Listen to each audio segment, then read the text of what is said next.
Om Sahana Bhavatu Sahanau Bhunaktu Saha Viryam Karavavahai Tejasvinavadhitamastu ma vidvishavahai. Om Shanti Shanti Shanti. Om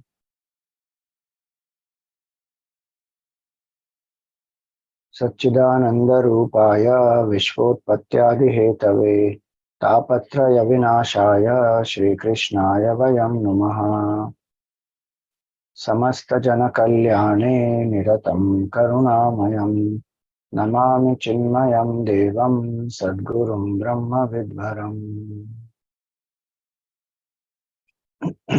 Hari Om, salutations to all. So we were on the fourth canto and we are seeing the prasang of Raja Prthu. From Dhruva onwards, the Dhruva Charitra onwards, we have been seeing, and in the Vamsha of Dhruva, this Vena Raja comes, and Vena Raja is very, very negative, sinful.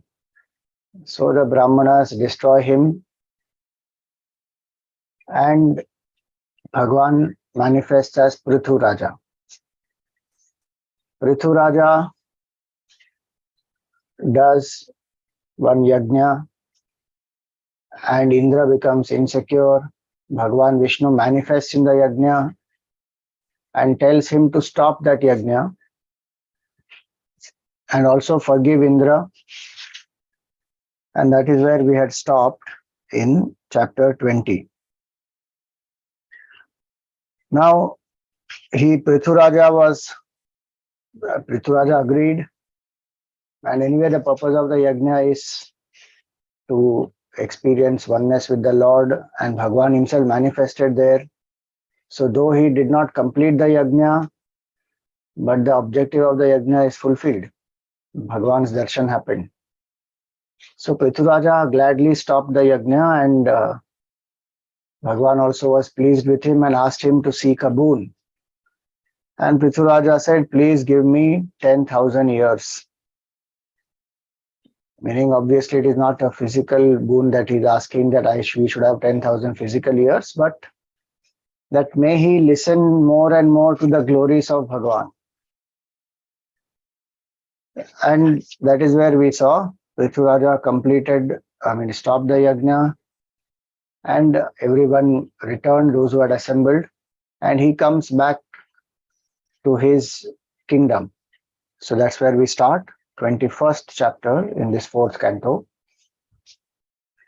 So when he was coming back, so the whole city is decorated with pearls and flowers, and golden arches are made.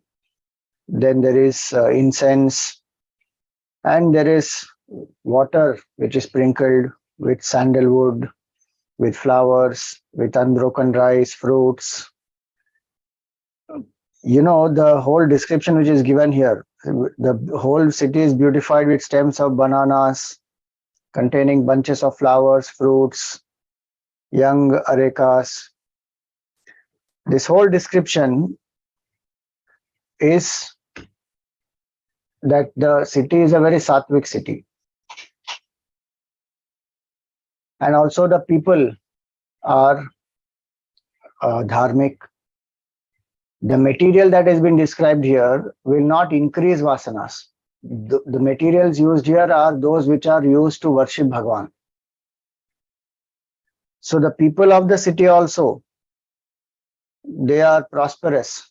So that is also indicated by saying that these women, they have polished earrings, and they were waiting with the arati plates to welcome the king. So to greet him with lights and presents, as well as all kinds of auspicious substances, curd, etc. Now the Raja is even being praised by the bards. So extolled by the bards, he is free from pride. He enters the palace amidst loud blowing of the conches, kettle drums, chants of Vedic hymns by the priests. Vivesha Bhavanam Viraha Stuyamano Gatasmayaha. Gatasmaya means free from pride. He's a great king. Bhagwan's darshan he had. Indra also sought his forgiveness, that I became jealous and I tried to obstruct your yajna. But this king does not have any pride. Gatasmayaha. That's how Bhagwan's darshan also happened for him. Now, so he was greeted everywhere. This king of great renown honored the citizens as well as the different classes of his subjects. So it was not only that, he is happy to receive glory and, the praises and applauses from the Raja. He also honors all of them. He also ensures that everybody is given appropriate gifts, dan, punya, etc. is done. Pujita pujaya masa tatra tatra mahayashaha. Pauranjana padan stan prita priyavara pradaha. So, by granting them boons which delighted them. Now, doing many such great things, this king rules for quite a long time.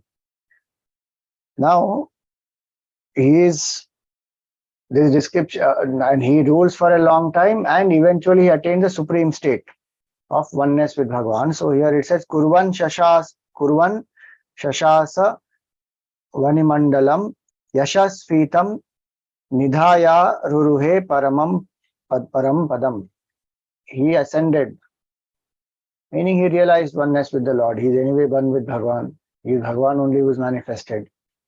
But in the role of a king, he is playing the role of a king, doing the rule. And he did it in a very dharmic way. And he was devoted to the Lord. And he set an example that is how the kings should be. So Vidur, and eventually he experiences oneness with the divine. As a role, that is the demonstration that Bhagavan did as Raja Prthu. Now Vidurji, so Sutaji is narrating that Vidurji asked Maitreya Rishi, that how did this king rule? And he was so devoted to Bhagavan. And whatever glory the kings have today, meaning people of power, whatever they have, is only a remnant of the glory of Prthu Raja. So please tell us about the way in which Prthu Raja ruled. What did he do? What are the great dharmic karyas that he did? So now Maitreya Rishi, he starts. We are on the 11th verse now. Maitreya Uvacha. Ganga Yamunayor Nadyo Antarakshetra Mavasan Arabdhaneva Bubhuje Bhogan Punyajihasaya. So first thing he says is, the king lives in the area between this Gangaji and Yamunaji. And what is the bhav that he has? He enjoys only those pleasures which are earned. Ubhuje eva. Meaning not creating any new desires and new vasanas. Exhausting what is there in the past. Bubhuje bhogan. And with what attitude is he going through those? Punya jihasaya, only to exhaust the punya. Meaning going through the prarabdha. Arabdha means prarabdha, what has begun. Now if somebody says, Arey, but he is an avatar of Bhagavan, how does he have prarabdha? See, again I'm saying, this is the role that Bhagavan is playing and setting an example. Obviously Bhagavan doesn't have prarabdha karma. But through this, he is trying to tell us that we should live in this world in such a way that existing karmas get exhausted, new karmas are not added. Swamiji, how do we know which is the new karma getting added and which is the existing karma getting exhausted? Difficult to know, there is no doubt. Because what is getting exhausted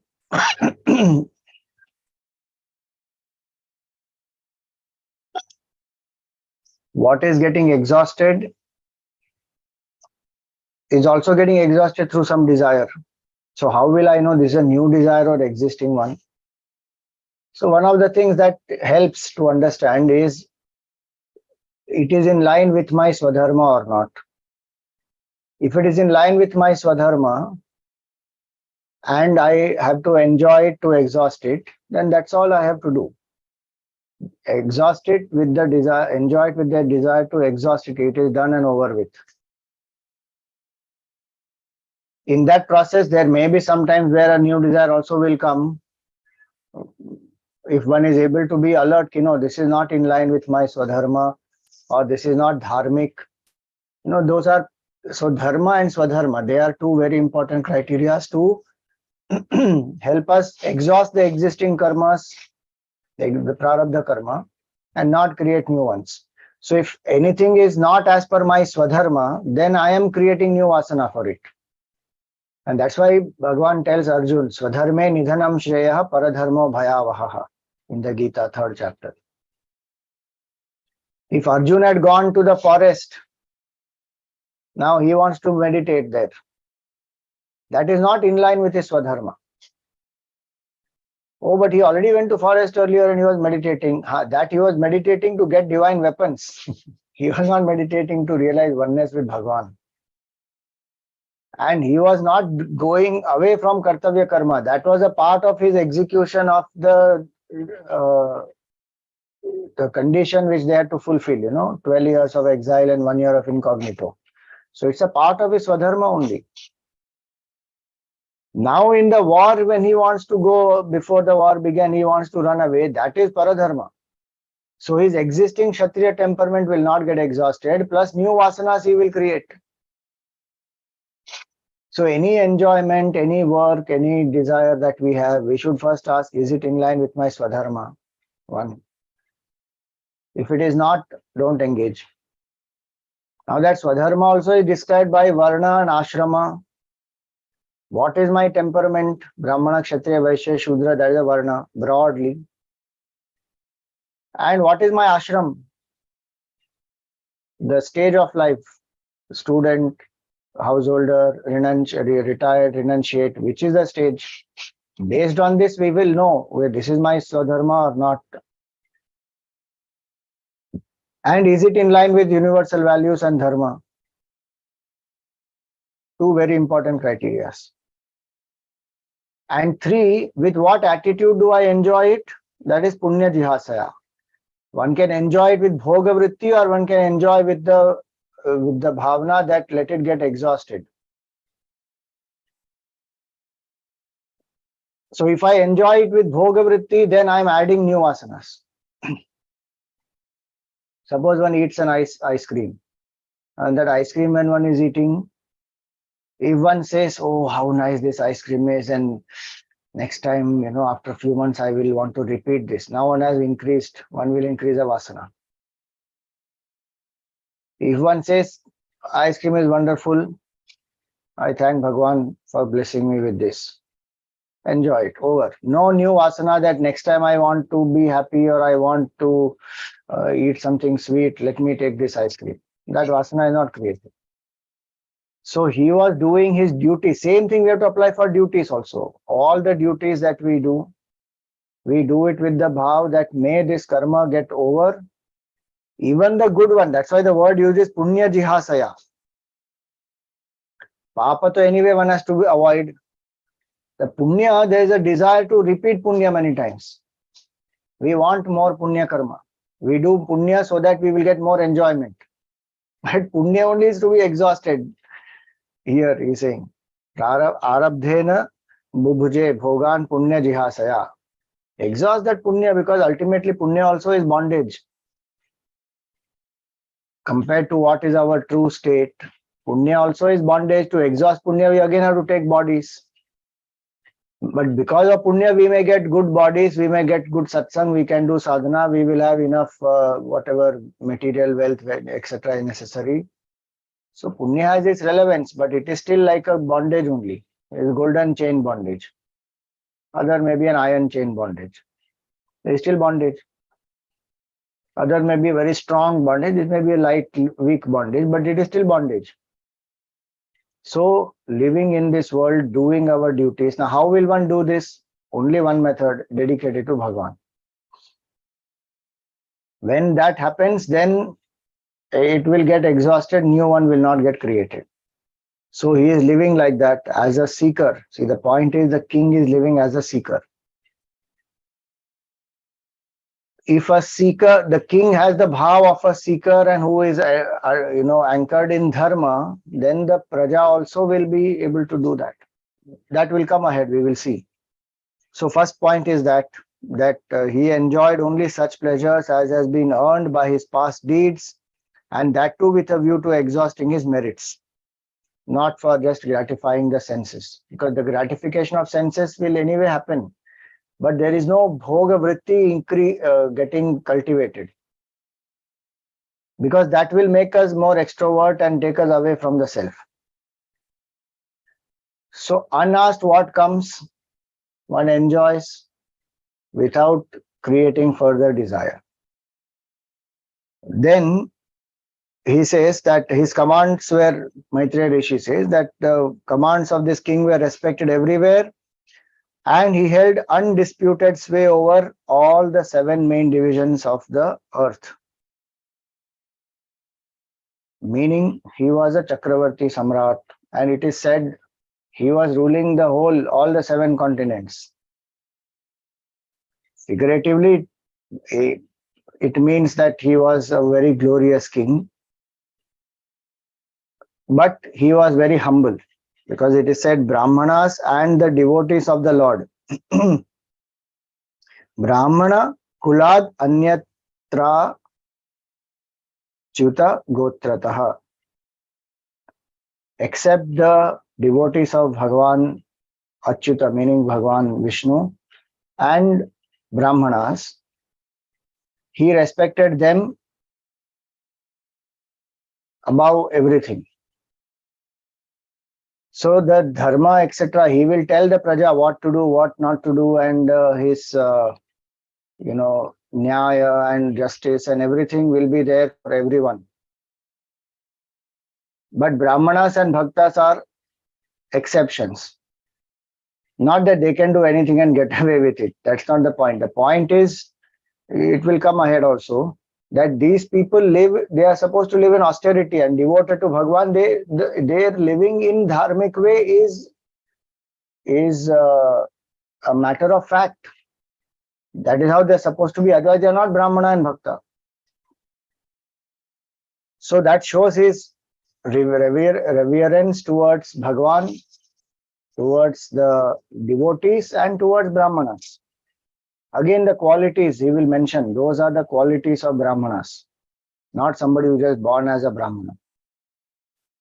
They may also have those qualities, but just by birth, that person doesn't become a Brahmana.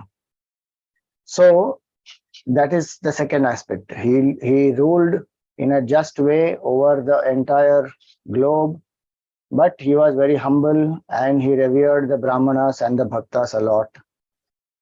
Then what did he do? He was a very dharmic person. Third point. So one day he organized a big yajna, and lots of people came. Many, devatas, heavenly beings, yaksha, kinnara, all of them, they also came. Brahmanas, sages, all of them came.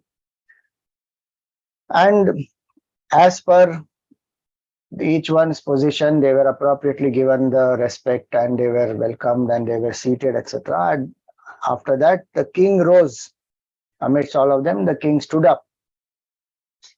Now, he is a king. Why does he have to stand up? See, this is the bhav here. In this 14th shloka, he says, Utthita sadaso madhye taranam Uduradiva. Amidst all the Sabhagana, the people who were sitting there, he stood up, and it is like the moon rising amidst so many stars. That's the example given here. So he stood up. As a king, he can stand and talk also, and everybody will listen. But that's the bhav. Namrata is there, and he wants to address everybody. So he stood up. And the description, Maitreya Rishi gives his description of his handsome body. He says he's tall, he has brawny long arms, fair complexions, eyes as the lotus, shapely nose, lovely countenance, gentle in appearance, rounded shoulders, beautiful teeth, winsome smile, full of vigor, broad chest, bulky hips, belly shaped like a leaf of holy fig tree. And he has 3 lines, meaning his stomach, there are 3 packs. Then his navel is deep. His thighs resembled a pair of gold pillars. His feet were slightly elevated in front. Kanchanoru Rudagrapat. Agrapat, meaning his feet are little elevated. The hair on his head was fine, curly, dark, sleek. His throat was marked with 3 spiral lines like those of a conch shell. And he had minimum dress but grand, royal. 1 cloth around his waist, 1 cloth on the top. He didn't define himself through the clothes and lots of costly things, etc. Simple person, but what is befitting a king, that much also he had. Then it is said here that, see, when a yajna is done, the Raja or whoever the Yajman also is, has to live in tapas. They will do upvas, they will follow certain rules, they will eat only certain food, they will do certain amount of japa, all that is required. So he was under this tapas because he has taken this sankalpa to do this great yajna, this havan. And so he did not have too many jewels and all that. The natural beauty of his limbs was manifest. He was wearing the ring of kushagras. So generally when a ritual is done, then that person, the yajman or the pujari or the brahmana, they will all wear the ring of kushagras, which will also remind them that they are in tapasya. Also it is said kushagras can absorb the vibrations created by the chanting of the Veda mantras, etc., and transfer it to the body, as well as the kushagras is also kept in the panchapatra, where the water is filled, kushagras is kept, and at the end of the ritual that water is consumed by people or given to the attendees as tirtha. So he is wearing the ring, kushagras ring in his hand, very graceful. He finished all the duties appropriately as per the time, whatever he has to do, whatever the brahmanas have told him, that he has all that he has done. Now he gets up. He has already got up. Now he wants to address the praja. So he looks at the praja. His eyes, the looks from his eyes, they are very soothing and they can remove the sorrow of people. And thrilling the whole assembly with delight, he started speaking. The qualities of his speech are given here in the verse 20. Charu, meaning his speech was very delightful, charming to hear. Charu. Chitrapadam, full of expressions which will help people to visualize. Very expressive speech. Shlakshanam, and with good words, qualities, meaning the richness of the language. Then mrishtam, very polished. Gudham, in few words, very deep message he can convey. Does not have to go on elaborating many things. Gudham. Aviklavam, uninterrupted by any emotions, in the sense any distractions. Aviklavam.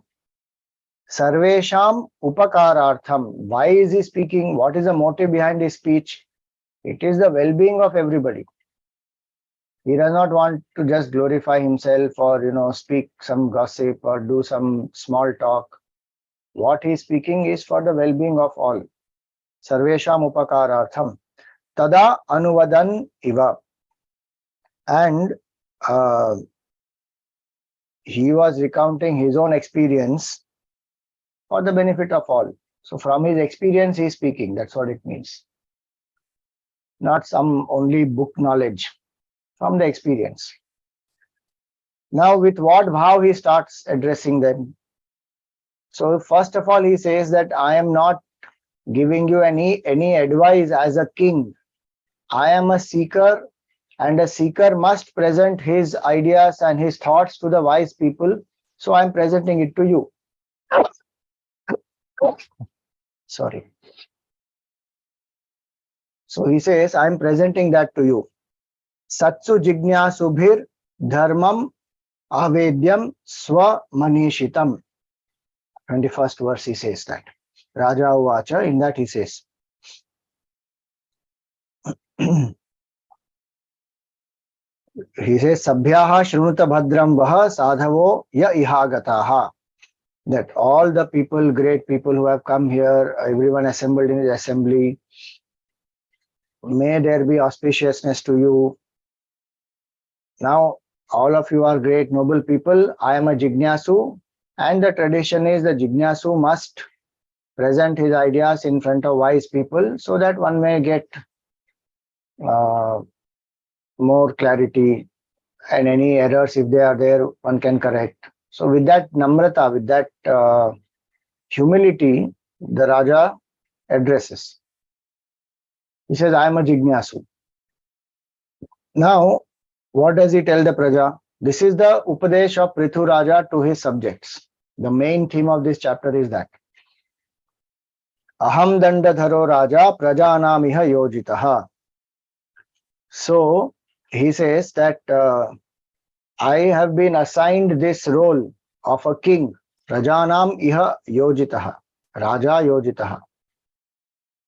I have been given this duty of a king. And what is my duty? Dandadharaha. Danda means a scepter. A Raja is the one who holds that. So what is the duty of the holder of this scepter? Danda, one who holds that danda. What does that mean? Rakshita vrittida sveshu setushu sthapita prithak. So he says three things, very important. One is I have to punish the evildoers and protect the people. That is his first job, Rakshita. Those who are doing adharma, they have to be punished, and those who are doing dharma, they have to be protected. First duty of a king. So he narrates his duties first. Then vrittidaha. Second, he says, I have to ensure that employment is given to people, the economy is growing. Vrittidaha. Sveshu setushu sthapita prithak. And he says that all those things have to be, the wealth should be increased, economy should grow, but within the boundaries of dharma. Not crossing dharma in any corrupt method, anyhow compromising the interest of the nation, striking some, what we call compromising deals with other countries, or doing things which were revealing certain secrets of the land, trading away some priceless, invaluable information, secret information to people. There is no point. Or giving away the control of the economy in the hands of outsiders through investments and slowly losing one's own sovereignty. So the king must ensure that the people are protected, the righteousness is rewarded, the people who are adharmic are punished. Those people, the employment is generated and more people get productive. Their wealth also increases, national wealth also increases. Third, the economy must progress, not at the cost of righteousness. स्वेषु सेतुषु स्थापिता पृथक् तस्य मे तदनुष्ठानात् यानाहुर ब्रह्मवादिनः लोकास्यु कामसन्दोहा यस्य तुष्यति दिष्टदृक्. So he says, by doing this, three main duties he has enlisted. In that dharma also is there, economy is also there, people's employment is also there, their prosperity also is there. That's why the word gudha was used. In just three main duties, so many things are included. National interest also is there. Everything is there in that.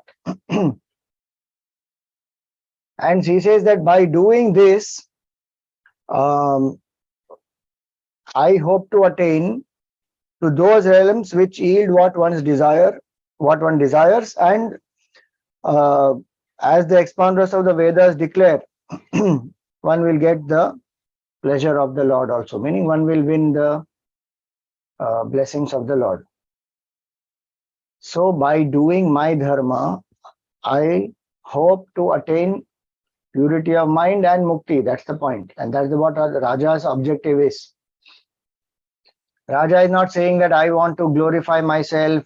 Everybody should remember me as a great king.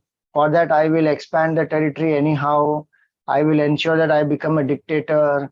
I fill my coffers with more and more wealth. Let the praja go to hell.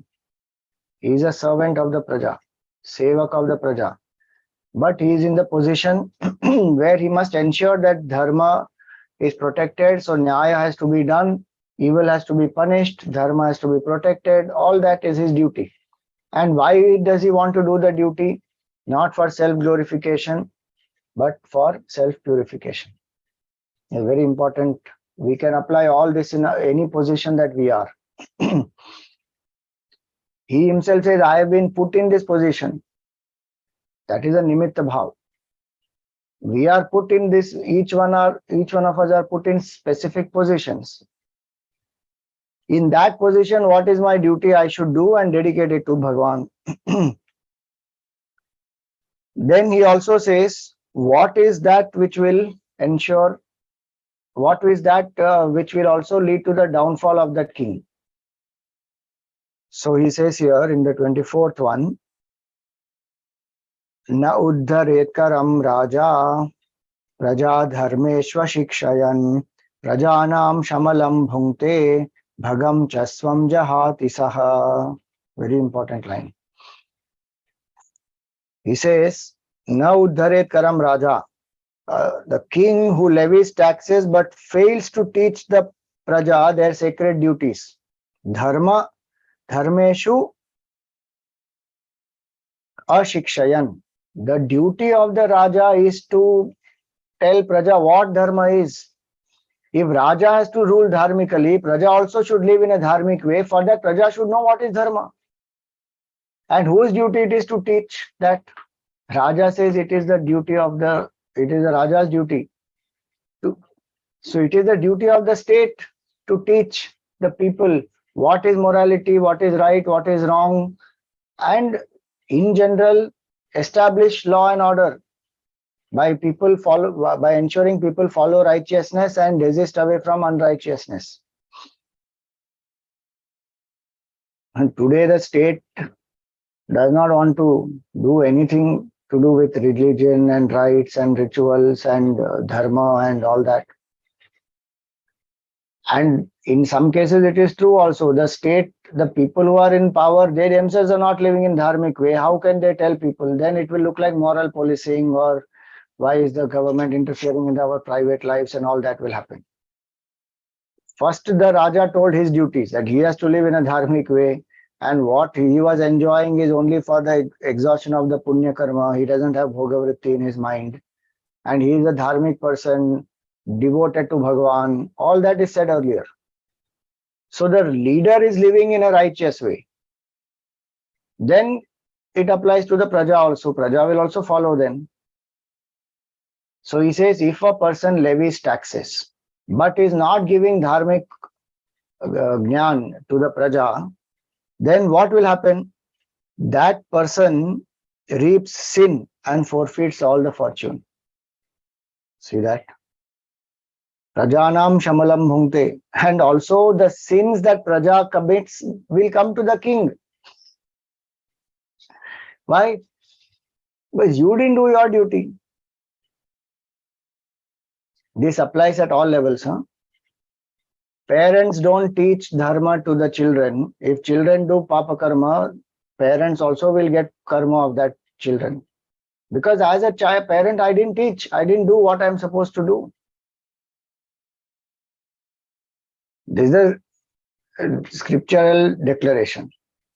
Whether one wants to believe or not, that is up to each one. But the Shastra says, because karma is that which has brought people together.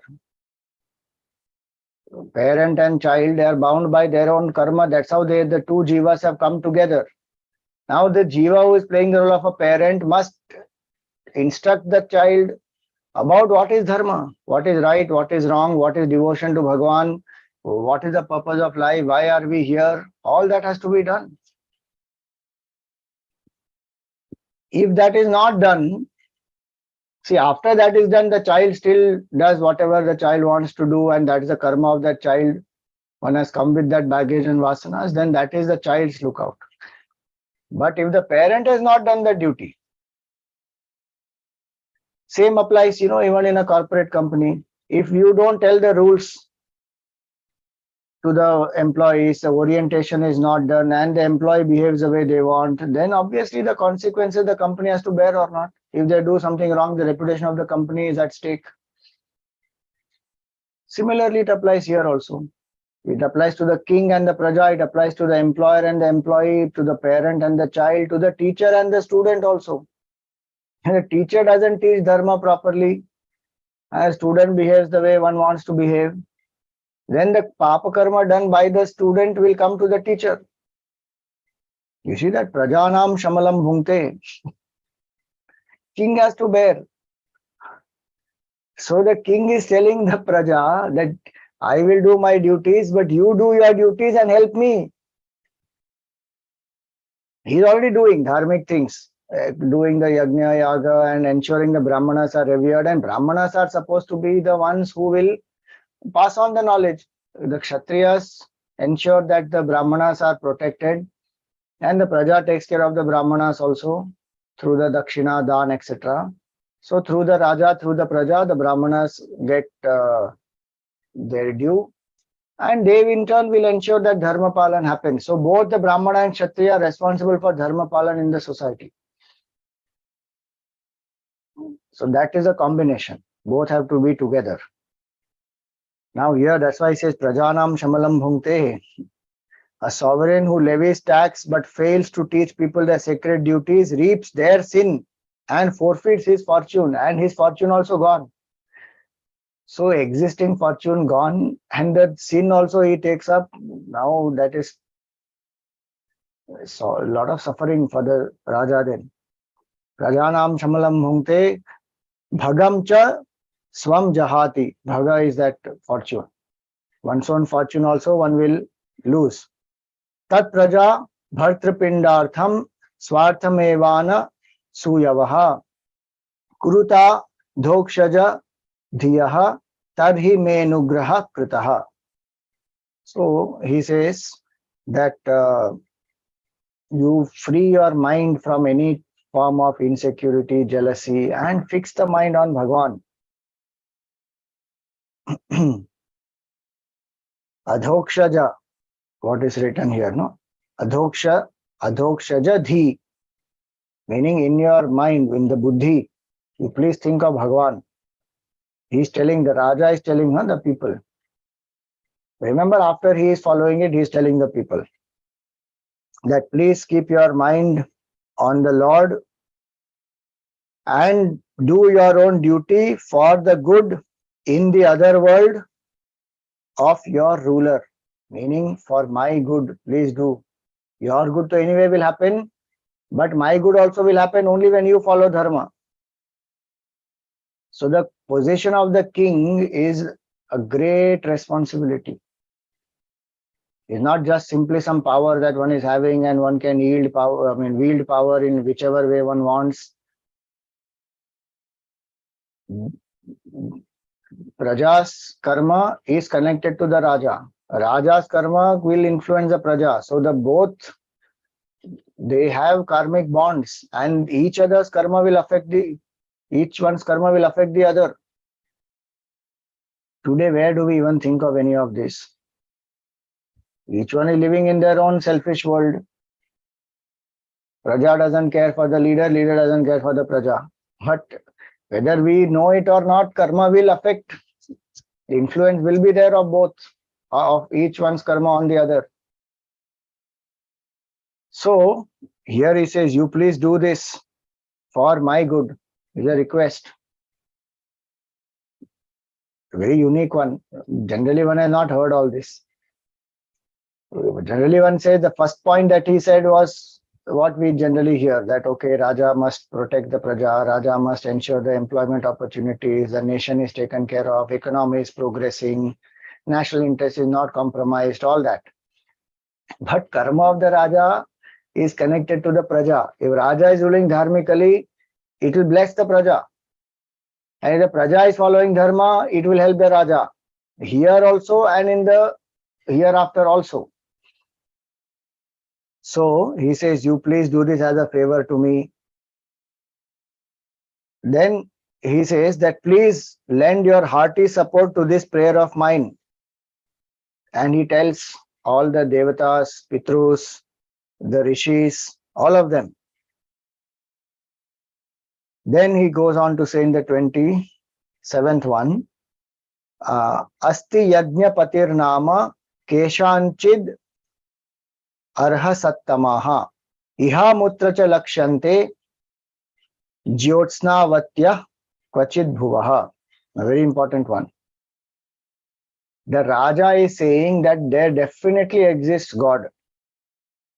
And today we find so many leaders and governments and whatever the political parties storming to power, retaining their power by being anti-God, anti-Dharma. Here the Raja is saying so clearly that there is a God, Yajnapatir Nama Asti. There is God, there is no doubt about it. What is the proof?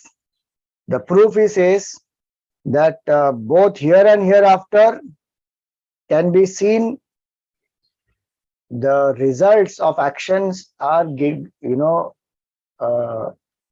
received by the jivas, and in some cases it is said places of enjoyment as well as bodies which are endowed with uncommon brilliance.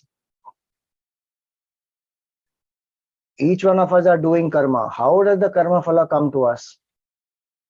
Even those who are glorious, how is the karma phala? How is it that somebody is born with some special talent, somebody is specially challenged, somebody is rich, somebody is poor? If we say it is random, then there is chaos in the world. Law of cause and effect does not work, karma does not work. And suppose we say, no, law of cause and effect works, but then law is inert law. Law cannot come into existence on its own. There has to be a sentient entity which is a lawmaker. That entity is called God. Call it God, call it consciousness, reality, truth, whatever name. But there exists that higher reality, supreme reality, which ensures that every jiva gets appropriate bodies, appropriate environments, the results of their karma, and they are able to exhaust their karmas, and each one gets bodies according to what they need. So plant, animal, human, yaksha, kinnara, gandharva, asura, deva, rakshasas, any body. How does one get? There has to be one entity. So he says, Asti Yajna Patir Nama, Iha Amutra Cha Lakshante, here also and hereafter also. We see results being given, and many places exceptional talents, exceptional manifestations also happen. All that is based on karma. And who is the karma phaladata? That is the Yajnapati, is the Supreme Lord. Then he says, in our lineage, so many kings have had this bhavana. So he lists down Swayambhu Manu, Uttanapar, then Dhruva, then Priyavrata, then the Anga, all of them had this. They were astics, they were not nastics. See how important it is for the Raja to believe in existence of God, in importance of dharma, in the value of the rites and rituals, in ensuring that the knowledge of scriptures, etc., is passed on to the masses. These are very important. Then the culture in that land will be the Adhyatmic culture, where people will not just focus on the bodies. They will think about higher realities. That body is only a tool. We are not this body. Worship of Bhagavan, dedicating actions to the Lord, purification of the mind, realization of the truth. Those higher ideals will be a part of the society only then. If Raja only is Nastic, and the whole intention is destroy the temples, don't promote the dharmic culture, then what will be the society's situation? There will obviously be complete materialistic outlook, bodies, maximum focus, enjoyment, eating, drinking, liquor, this, that. That is what we see or not. So much revenue the states make from selling alcohol. Absolutely adharmic activity. Raja is supposed to protect dharma. Raja only is ensuring that liquor is provided, and through that maximum revenue they will earn. Then naturally there will be all kinds of challenges in the society. There will be drugs, there will be depression, there will be suicides, young people committing suicides, going into drugs, destroying the whole future of the country. All for selfish, petty benefits of some material money which they are not even going to carry with them. And how many lakhs and crores stashed up somewhere? For what? All delusion only. The Gita Bhagavan gives that in the 9th chapter. Moghasha, Mogha Karmana, Mogha Jnana, Vichetasaha. Rakshasi Masurim Chaiva, Prakritim Mohinim Shritaha. They are bound under the Mohini Prakriti of Bhagavan. They have vain desires, Moghasha, vain actions, Mogha Karmana, vain knowledge, Mogha Jnana, Vichetasaha. Completely opposite.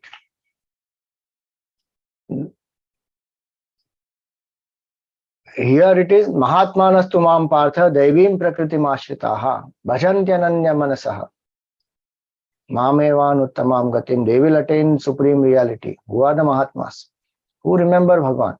And that Siddhanta of Karma Yoga, the Raja is living and telling the Praja, you live. Because without belief in God, Karma Yoga is not possible. One can say, I am serving the country, I am serving the society. To some extent, Karma Yoga is possible there, no doubt. But in its completeness, Karma Yoga happens only when Ishvara Arpana Bhav comes. That why am I doing this? The country also is being taken care of by Bhagavan only. And country is a geographical construct, a boundary, which will help the individual to give back. Because from here is what one has taken everything. So one gives back. But what limits the person? But that will limit the person to a certain extent, because country has a certain boundary and it is limited, finite. Only when we say that I am serving Bhagwan through this seva of my country, then it becomes full 100% karma yoga. It should connect me to the infinite, because that is what I will become. And if the Raja is able to live that, and then the Raja is teaching the Praja that live like this, and for that please understand God exists. Fashion it is to say today, no God, I don't believe in God. A dumbness actually. And illogical absolutely. Who created this whole universe? No, science created. Science is only telling the material cause of the universe. 5 elements and all that stuff. There's only material cause. Where is the intelligent cause? Where is the instrumental cause? No idea about that. No, I don't believe in God, I believe in nature. And nature is an inert power.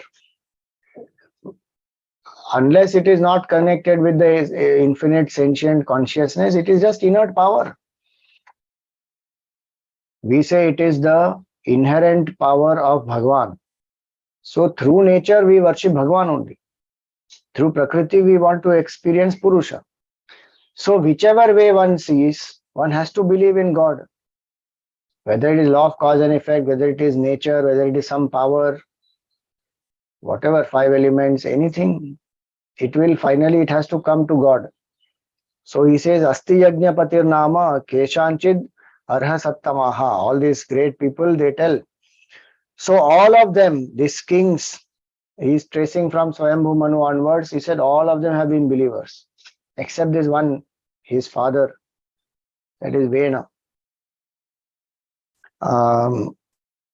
Even these children, so even Prahlada and Bali, they all also believed.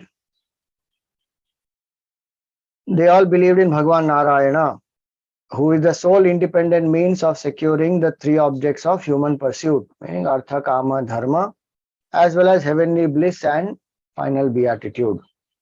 All of this is possible only through the grace of Bhagwan. So whatever one desires, if one says, no, I don't want moksha, I want only fulfillment of desires, I want enjoyment in life, that also is not possible without Bhagwan. How will enjoyment happen without Bhagwan? The environment has to be there, the bodies have to be there, the capabilities in the senses and the mind has to be there, knowledge has to be there, that this is called enjoyment, this is this particular object, this is called sweet, that is called sour, this is called cold, that is called heat, all that. From where all that is happening? Whether one wants wealth, no, Swamiji, I am very busy, I don't have any time to believe in God, I am pursuing wealth.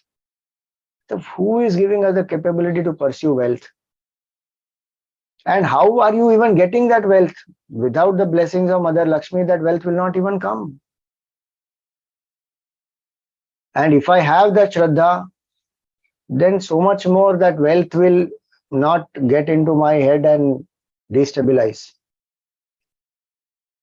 The surrender to the Lord will be there, then everything happens. So whether I'm pursuing wealth or prosperity or this enjoyment or even dharma, dharma without Bhagwan is what dharma? And of course, moksha is to be one with the Lord. So all the 4 pursuits happen only with Bhagwan's grace, and belief in the Lord, Shraddha in Bhagwan. Actually, we should not even say belief. That Shraddha that Bhagwan exists. Asti Yajnapatir Nama. There is Yajnapati.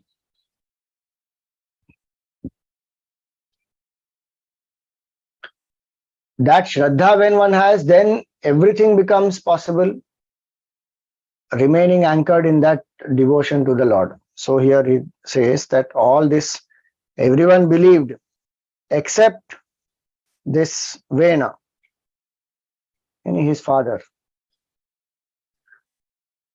and a few others who were deluded in the matter of righteousness, and they deserve to be pitied therefore. Vargas Vargapavarganam Prayenaikatmya Hetuna. That's the last line here, 30th shloka, second line. Vargas, Varga and Apavarga. Varga means this Artha, Kama, Dharma, and Swarga means enjoyment in the heaven, and Apavarga means moksha. So all these come only by Bhagwan's grace, and all the kings in our lineage, they have believed except this one Vena Raja. And we saw the result of that Vena Raja when he did not believe in God and what all he was doing, torturing himself, torturing the Praja. It is terrible. Because if Bhagwan is not there, then ego is maximum. Now, having said this, that please believe in God, have Shraddha in God. The Raja is telling the Praja. Because then Karma Yoga will happen, and then through that, you will prosper, and I will also be able to get get whatever the good karmas, good results are here and hereafter.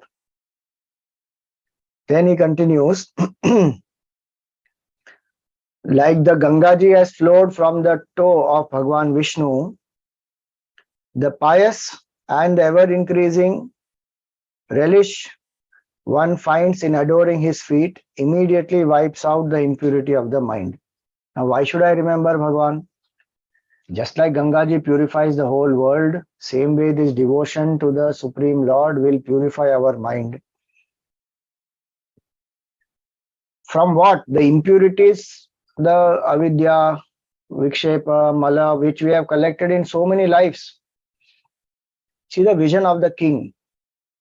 One is economic prosperity and material prosperity, employment, punishing the good and punishing the wicked and protecting the good, so law, order, all that. That is not the only job of the king. Praja's hit is the job of the king. And in what is the hit of Praja? In Dharma and in Brahma. So he says, live in Dharmic way. How to live in Dharmic way? Until I don't have Shraddha in Bhagwan, the Shraddha in Dharma will not come. Today, that is our problem. One of the problems is that. Why should I follow values? Others are not following. Why should I follow? That is because we don't know how values will help us to purify our mind and why purity of mind is required. Not purity of mind is required also for in the world to live happily with good harmonious relationships, being polite, humble, loving to people, experiencing happiness within, being contented, enjoying every moment of life, learning to accept ups and downs with grace and equanimity. All that requires purity. And through that, finally, one will also get mukti. That has to become clear why purity is required. Today we don't have, so Shraddha in Bhagwan is not there. Dharma also one doesn't want to believe, one does not read the scriptures. And then one just goes by some whatever notions one is in the society that are prevalent, and then one lives the life. So naturally there will be discord, disharmony. Now here the Raja is giving the whole big picture that you are also here to evolve, I am also here to evolve. And when we dedicate karma to Bhagwan, then it will purify our mind, and he says that trials and tribulations of mundane existence accumulated in the course of all previous births, all that will go. And that's the only method. There's no other method to come out of this. Then he says, even the man who has taken shelter in the soles of his feet is completely rid of all the impurities of mind, and acquiring the special power of dispassion and realization never returns to worldly life, which brings misery in its train. This worldly life will only bring misery. And the job of the king is to alleviate the suffering of the people. How? The root cause has to be eliminated. Look at the duty of the king given here. Does anybody even understand this much in the depth? That what is our job? When Bhagavan is saying here, if Raja is the Pratinidhi of Ishvara, then Raja's job is to lead people to Ishvara. So how beautiful is that? And for that, the Raja should create the Vyavastha in the whole Rajya.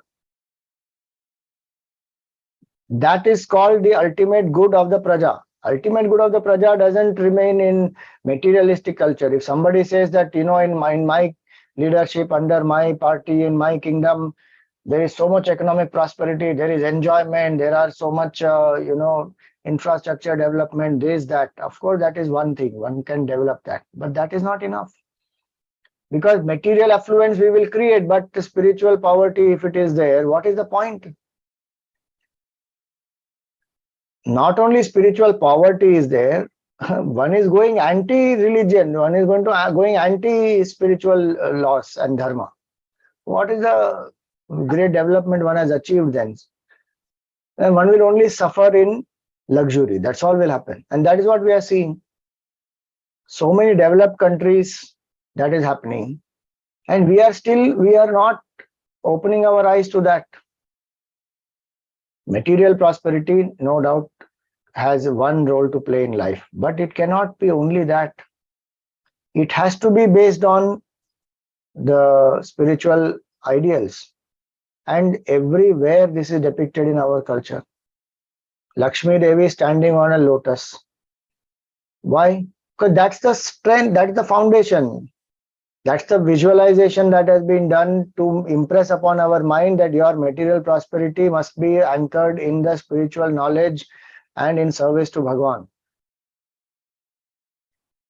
Krishna Bhagwan and Arjun sitting on the Rath. Again the same symbolism. Yatra Yogeshwara Krishna, Yatra Partho Dhanurdhara. So that is the point to understand. The ultimate good of the people is in destroying the root cause of their sorrow. It's not in just building hospitals or schools and orphanages and providing employment. That is one aspect necessary, no question about that. But one cannot stop with that, and one cannot say that it is better to open all this than to support spiritual development. Okay? Both have to go together. One can't do at the cost of the other. If only spiritual development happens without paying attention to anything else, then actually that is not even true spiritual development, because then that's a very lopsided vision and that is not spiritual development. And if only material prosperity keeps on happening without any spiritual backing and grounding, it will only lead to sorrows, more and more and more sorrows. So here it is said, this Raja's job is that na samsritim kleshavaham prapadyate. 32nd verse he says, na samsriti. Samsriti means this cycle of birth and death. See the king's duty, na, how beautiful it is. He says that please do all this so that you will get free from all sorrows. That is the jnana that the king is giving to the Praja. You will become free from all these sorrows once and for all, never to return into the worldly life. Then he says, confident of achieving the goal according to your individual merits and free from hypocrisy, worship him alone. Bhajatatma vrittibhir manovacha kaya gunaihi. With your mind, with your speech, with your body, with your qualities, you worship him alone, whose lotus feet are capable of yielding whatever you desire. Swakarma bihi. So he says, you please worship. Little more is there in this chapter that we will take up in our next class.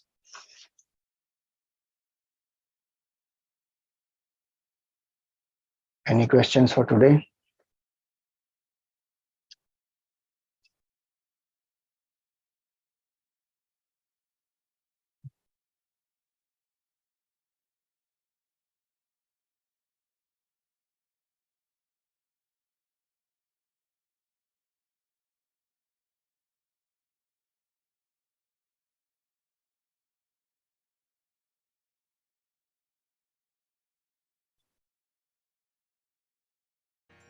मंगल आरती प्रिया प्रीतम की मंगल प्रीति रीति गुण की मंगल कांति हसनी दसनन की मंगल मुरली दीना धुन की मंगल आरती मंगल बनिक त्रिभंगी हरि की मंगल सेवा सब सहचर की मंगल सिर चंद्रिका मुकुट की, मंगल छवि नयन में अटकी, मंगल आरती।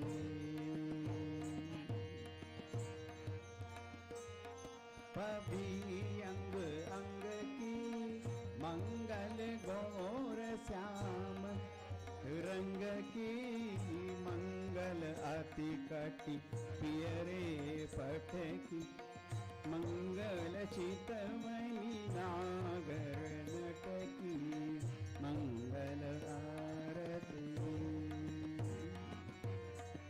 मंगल शोभा कमल नयन की, मंगल माधुरी मृदुल बैन की, मंगल वृंदावन मद अटकी, मंगल क्रीडन जमुना तट की, मंगल आरती। मंगल चरण अरुण तरुवन की, मंगल करणी भगति हरिजन की, मंगल जुगल प्रिया बावन की, मंगल श्री राधा जीवन की, मंगल आरती प्रिया प्रीतम की, मंगल प्रीति रीति डोल की, मंगल आरती। मंगल आरती। राधावर कृष्णचंद्र भगवान की जय। ओम न तत्र सूर्यो भाति न चंद्र तारकम, नेमा विद्युतो भान्ति कुतो यमग्निः, तमेव भान्तमनुभाति सर्वं, तस्य भासा सर्वमिदं विभाति। सद्गुरुनाथ महाराज की।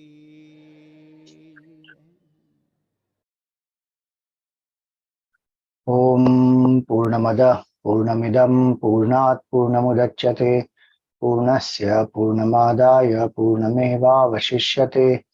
ओम शांति शांति शांति। हरि ओम श्री गुरुभ्यो नमः। हरि ओम।